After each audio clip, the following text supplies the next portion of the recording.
and we're gonna be wrestling with Neurosis! Impact Wrestling Slammiversary. I love doing that, sorry. It was last Saturday actually, and there was a lot of buzz going into this pay-per-view before it even started. Scooter, did you actually watch the pay-per-view? I Pay preview! He said it again. I kept track of it, match by match, segment by segment. Some of the stuff that we all knew that was going to happen, happened. We have the fact that Heath, who is probably now going to be, Who? Exactly. Exactly. The fact he's probably going to now have his name in all caps and have a question mark at the end of his name. He's first name Heath, last name Barr. He's going to be the new Trent. Oh, I thought you meant like the Heath candy bar. I did. Just extra nuts. That's Oh! Well, he does have 3 balls. How do you know? What the who? I don't want to know. Never mind. Well, How do you think he has so many kids? I'm leaving that one alone. I will say, what about you, Mitch? What did you think about Impact Wrestling Slammiversary? Is what it is. They jumped on the opportunity to grab whatever free agents were available to them. I think I don't agree with it. I think that's the old failed the old TNA that grabbed every fucking WWE free agent off of waivers and put them on a big contract. That's how they failed in the first place, in my opinion. Quite honestly, I really thought Eric Young was going to be primed to go to AEW. I was gonna say Eric Young, EC3, and the Good Brothers. That right there is what I thought should come back. The others, I was really shocked by Brian Myers, Kurt Hawkins. I mean, I would not have. I'm sorry. I know he's, I wouldn't have signed him. I wouldn't have signed him. I think that's more overkilling it. Yeah. Well, I mean, only because he had seven free agents, man. He had a huge working relationship with Impact prior to getting re-signed. Well, almost every fucking person on the WWE roster did. The guys from most of the guys from Impact came from Kurt Hawkins' school. I know. I know. Kevin Matthews, and a bunch of the other guys came from. I honestly, out of that whole group, I believe Kurt Hawkins and Heath Slater were the worst people to sign. I really do. Kaliko, your thoughts on Slammiversary? I wouldn't have signed Heath Slater or Brian Myers. From the glimpses that I caught, it just seemed like it was Hungry Hippo with all the released stars, and they say let's push them to the forefront because a lot of them were known. And prime example is Deonna Perazzo. Nothing against her, but I mean Jordan and Grace was like I agree with you. Just starting to build. Jordan Grace is Jordan Grace is really good. I really like her. She should be up there. Yeah, I agree. Yeah, she was just getting the buzz. Now I get it. I could get her losing if it was like she ran the division and that was the only person that was left. You know what I mean? But then you got Tyra. But she never really got her foot. Yeah, she never got her foot on the door. Being a champ. Sue Lee, or you know what I mean? Sue Young, or whatever. Yeah. Rosemary. Yeah, I can go on and on and on. Like, yeah, it's a loaded women's roster. I think it could compete with the WWE women's roster. Well, when they had Tessa for sure, yeah. But on physical mobility alone, not the morals of the person. Wait, but we could come full circle and because Tessa Blanchard is pulling a Jeff Jarrett. How? Yeah. Yeah. What? I On the didn't hear. belt. She's On selling that the belt. belt back. Oh, I didn't know that she Yeah. kept it like made them basically I mean, it pay was in for it back. Mexico. I didn't know that. That's basically she basically kept it ransom. Wow. Yeah. So I don't think Tessa's going Dude, to if I'm WWE, I'm not signing her after that. I think she's a problem. Like, how would you be able to work? But how would you be able to work with that? I'm just saying, for a future employer, isn't that a red flag? Yeah, but they signed Ric Flair, and Ric Flair. I'm just saying, unless she feels like she's set for life, you gotta feel like that's gonna hurt your future. But yeah, whatever. Last week or 2 weeks ago, you were advocating that the WWE should sign her. I'm being devil's advocate. I see why they wouldn't want to. I just learned about why her holding the belt hostage. I just told you I didn't know that. And I still think they should sign her if it's on talent alone, but they should also look into those issues. She runs over and if it's okay with them, fine. But they should at least be aware that they exist. And if she runs over a kid, they'll sign her. Because of her talent, maybe.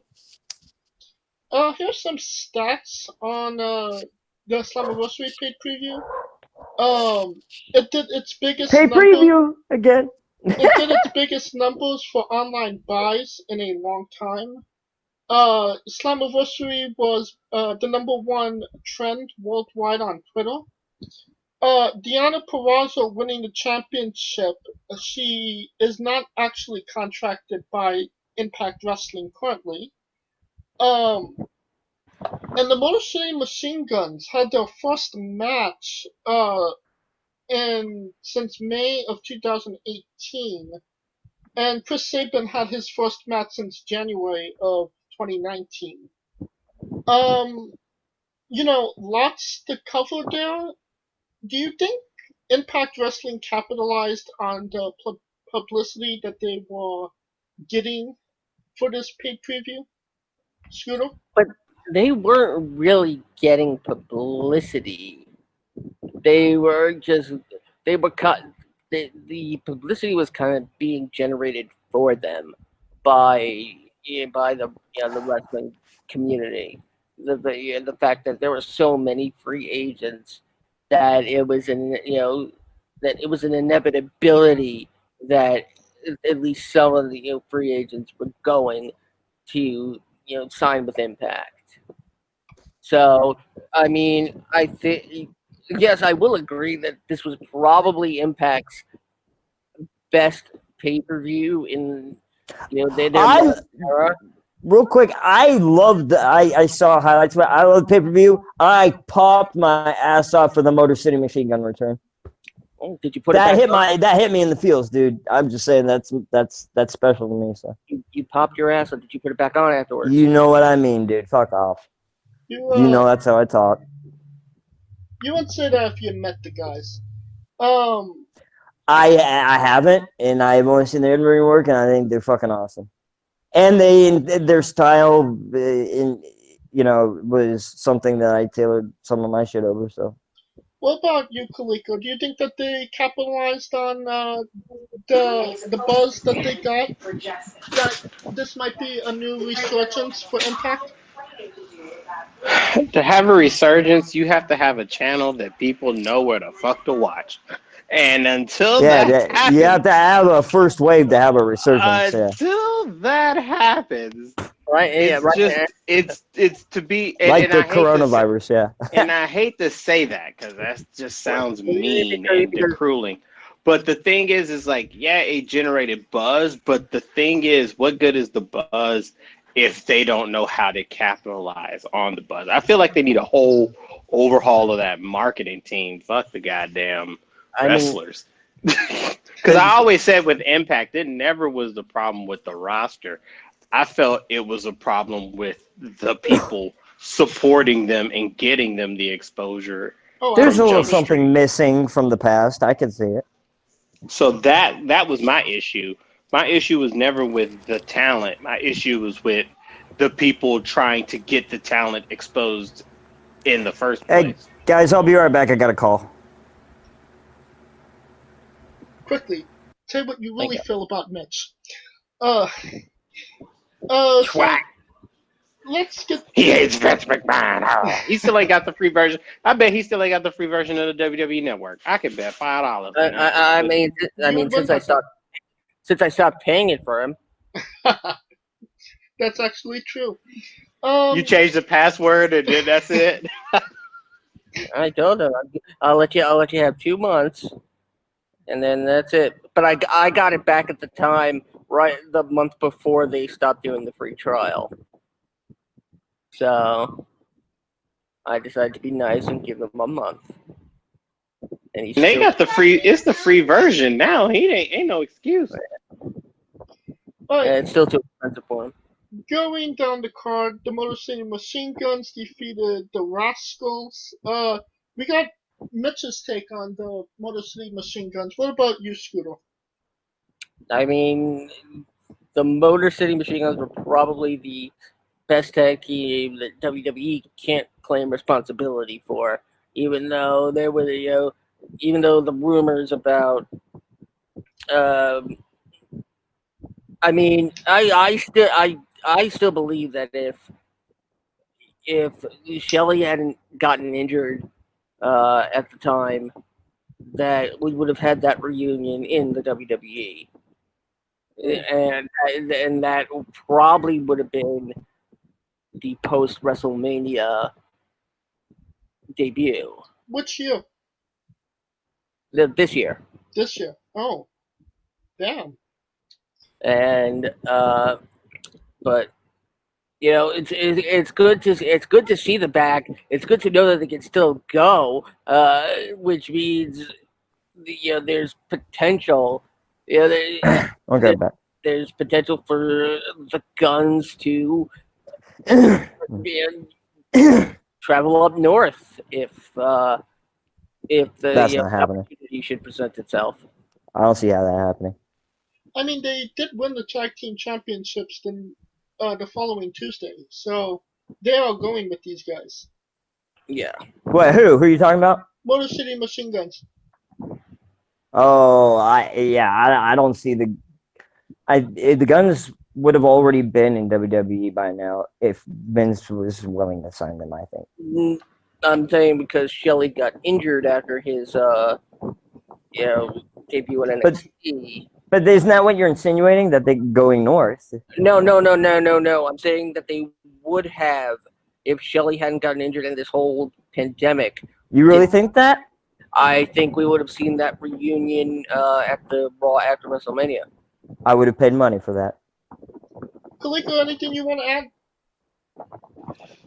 add? Motor City Machine Guns. I'm gonna say this. What TNA history, TNA/Impact history. I would say what they were.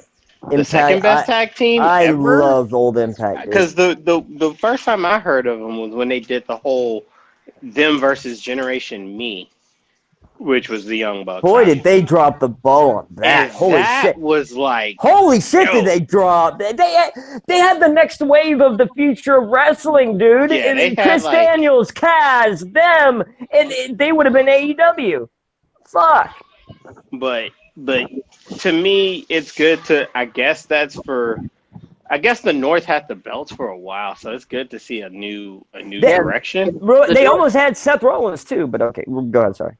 Yeah, they did have Seth Rollins. Had Tyler Black, yeah. Okay, well, he left like after a few weeks, though, didn't he? Hell, they had CM Punk. I mean, they didn't really have him. He never eventually made his debut. He was on a couple. I mean, they hadn't. Or maybe one, and then they one and done. This was the promotion that turned Okada into the K-pop boy. Yeah, they had Tetsuya Naito too. At the age of 36. Go figure. All right. Yeah. How old is he? Who, Okada? He's like 33. He's young. He's 35, I believe. 35. I knew he was my age. I knew he was on my age. He's a young man. He's in his prime. Well, that's not. I calling us young. Okay, I'll take that. Next matchup. I'm 36. TNA World Champion Moose defeated Tommy Dreamer in an old school rules match to retain. I think the biggest cop out of this match was the Moose Sucks Eggs t-shirt. I brought that up last week, or no, on the Extreme Rules, yeah, on And the the remix. remix. Yeah, I brought that up. I was like, that's the old Dusty shirt, but it's for Moose instead. Yeah. Yeah. But look at I caught Tommy that. Dreamer. You could place him in literally any scenario, and he's there. Tommy I mean, Dreamer's Tommy Dreamer's the uncle of professional wrestling. How can you hate Tommy Dreamer, guys? oh yeah. Yeah, back when I worked with Tommy Dreamer, I asked him, "Yo, can you get me a job at Impact?" That's the person to ask, I think. And he was like, "Nah." Ha! Ha! I mean, he's been in WWE, Impact, AEW. Actually, no, not AEW yet. Ring of Honor. You Like know he said okay for some other people, right? Yeah, and I was like, "Yeah, okay, fatty." Oh, damn. You know he was he was saying yeah to people he believed in. Like, yeah, I'm gonna go beat off to Beulah now. Hey, she was hot back in the day. Kylie Ray won the Knockouts #1 contender gauntlet match. It seems like there's life after AEW for Kylie Ray, correct, Kaliko? There's life for anybody in wrestling as long as they get on TV. If There's they've been on another TV, female, yeah. to me, I think if they've been on AEW or WWE on TV, they can go anywhere. But Kylie Ray was literally there for a cup of coffee, like a 1 month, and their TV show wasn't even really going. It was like the debut and a pay-per-view before that, and I don't even think she did the TV debut. She was gone by then. So yeah. I think you're right about that. So she didn't get the real exposure, I think. So I don't think that really fits. She's still doing. I think she's still having to pave her own way because she didn't get that. Like I said, for whatever reason that she left, she didn't get that exposure when that first show began on TNT, and that was a big one. You can put that on your resume as a wrestler. You'll get right, right. But I'm just saying, you could also put that TNT show on your resume. That would have looked really good. Being on network TV, that's big for your resume, dude. Chris Bay defeated the X Division champion Willie Mack to capture the championship. Willie Mack, that's an old name. What? Yeah, kind of like the Willie Mack. I'm just saying, I haven't heard Willie Mack in a while. Kind of like the uncle of Keith Lee. What's wrong with that? I thought maybe you were confusing with Rodney Mack. No, I know who Willie Mack is. He's a great wrestler. Yeah, he kind of reminds me of a Pharaoh Keith Lee, honestly. I was gonna say Junkyard Dog, but okay. There's similarities, but he's more of a ground and pounder, where Keith Lee's more of a high flyer hybrid. Willie Mack is more of them grab them cakes kind of guy. He's more of a grappler, ground and pounder. What about this was the first time I ever saw Chris Bay wrestle, and now he's the X Division champion. Yeah, who? He was supposed to be. He's apparently. I couldn't hear I couldn't hear the name he said. Who? Chris Bay. Chris Bay. Bay. I've never heard of him. Not Michael Bay. I have no fucking idea who that is. Exactly. Nobody does. Yep. So what happened now? What happened? He's a champion? He's the X Division champion. Wow. That is desperate times and desperate measures. Holy fuck. But the thing is, Impact made a big deal out of his signing. Well, the old Impact did the same thing for people like Crimson. I mean, they have a history of that. But they did it Chris Bay. They did it with like his, Remember Crimson? Of course you don't. But they were calling him like an indie darling. I get what you're saying. Not to be confused with the #1 rap song "Hey Baby," Chris Bay. Or Adam Cole, baby. Whatever you say. Whatever. Or Chris Beyonce. Not gonna beat that. Impact World Tag Team Championship match. Benoit, Eden Page, and Josh Alexander defeated Ken Shamrock and Sammy Callahan. Oh God. I mean, yeah. I want to Next. see that. I want to see Shamrock. Next. I want to see Shamrock versus Callahan. I don't know if you guys are into it, but I want to see that. After this I- match, no. Yeah, He's like, I'm good. I mean, I wouldn't mind it. I wouldn't mind it. Shamrock would lose to a paper bag at this point. Ooh. I feel like he was supposed to be the Kurt Angle before Kurt Angle, and Kurt Angle took his took his identity, kind of. Ken Shamrock could lose to Mr. Magoo at this point. He That's what was the looked first. like He in was. this match. He was the original Kurt Angle before. Yeah, and then they took him out and put Kurt Angle in his spot. Gave him his Totally finisher. different people. Gave him Totally different people. But they gave him his finisher. They gave him everything. Both of his finishing moves, the side suplex and the fucking ankle lock. The Patriots. The angle slam? Yeah, he used that. Ken Shamrock used that. Yes. Yes. Go back and watch. Going back. He seemed.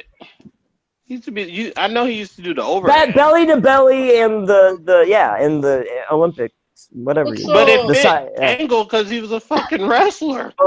But the human suit he did but he was a human suplex machine. He did a lot of suplexes. Kurt Angle in WWE was supposed to be the Kurt Angle because that was around the time when Kurt Angle was showing up in the audience. My point is Ken Shamrock was the big MMA name. He was in that spot. They gave him, in my opinion, they gave Kurt Angle Shamrock spot.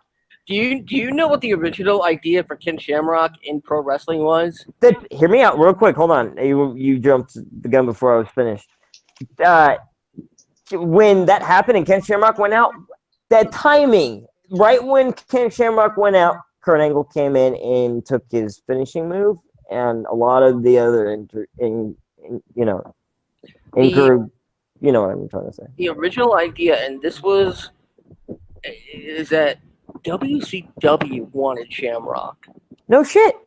And there was a bidding war for anyone who was a decent name. They were going to put him into a tag team with Dean Malenko.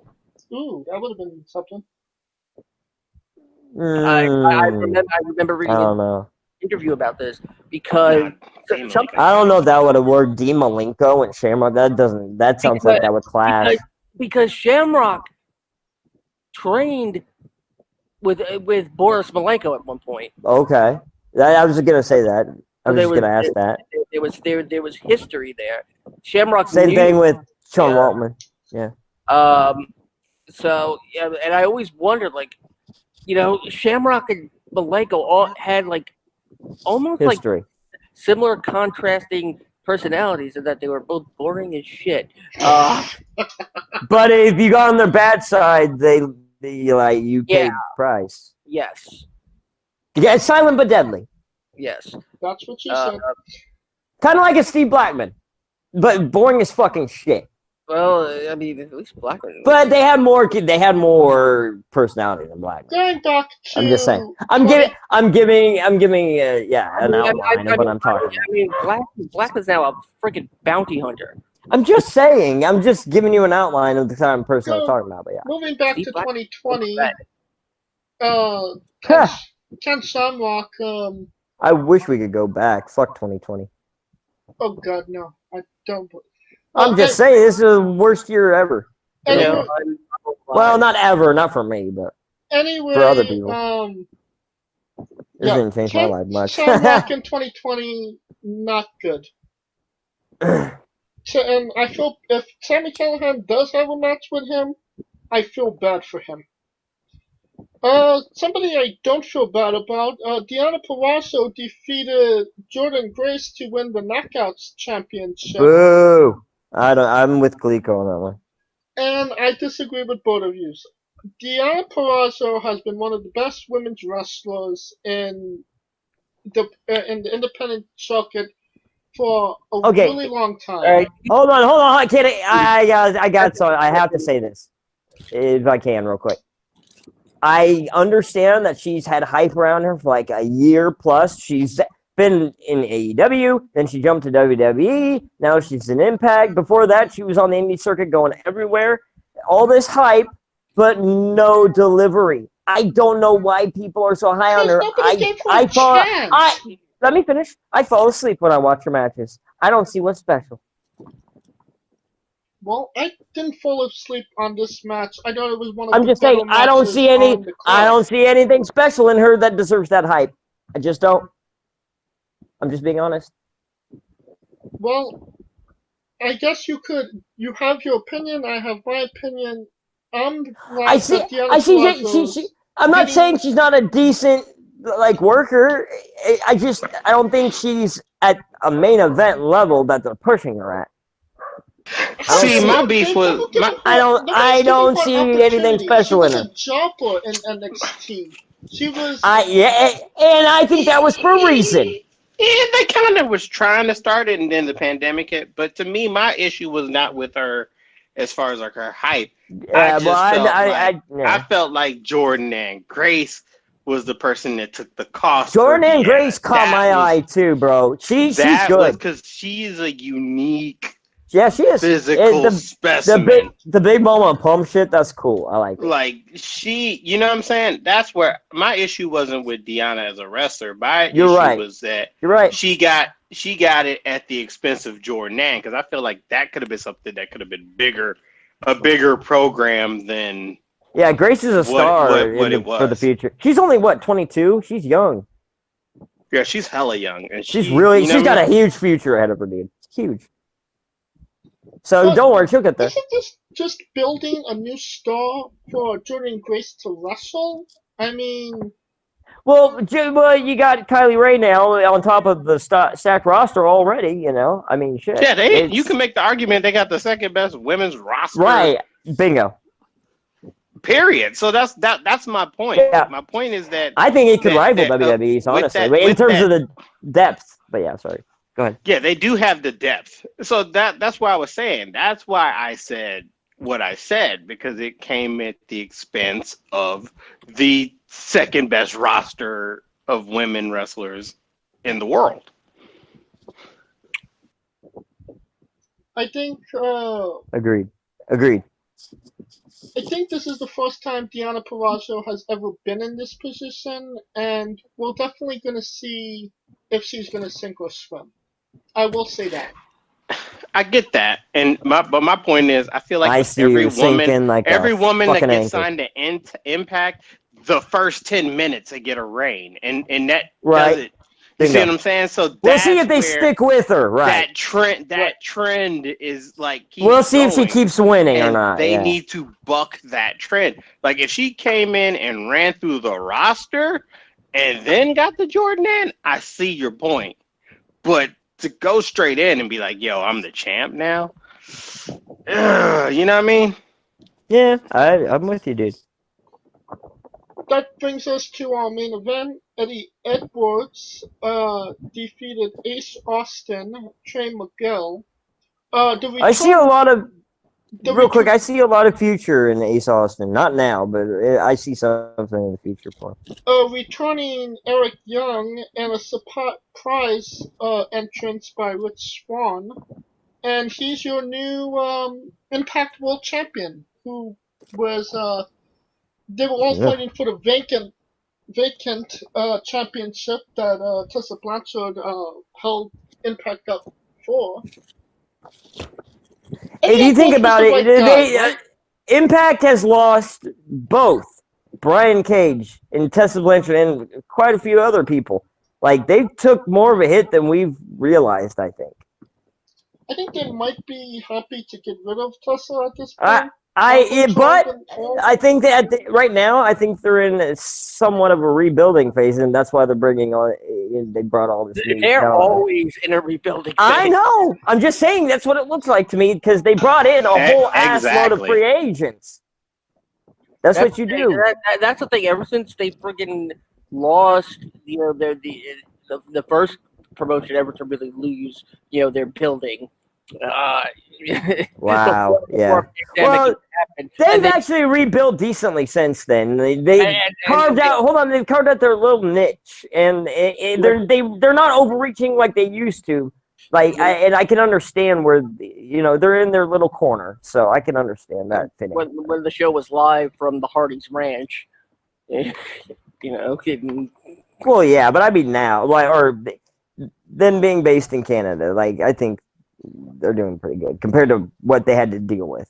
I don't understand. Like, do you know how hard it was just for them to keep that fucking bum of a business that Dixie Carter drove into the red so deep in? Do you know how hard it was just to keep it a fucking float, dude? Come on. They had to deal with everything she did in the fucking past and better it. And they found a TV deal, even, they hopped from TV deals because their reputation was so drugged through the fucking mud by then. So, I mean, they would have been better off just starting a new promotion because it had so much baggage to it, dude. So I think they've done a good job. That it's still a fucking decent promotion now. I think they've done a great job. Speaking of the promotion, Eddie Edwards as the champion, right move?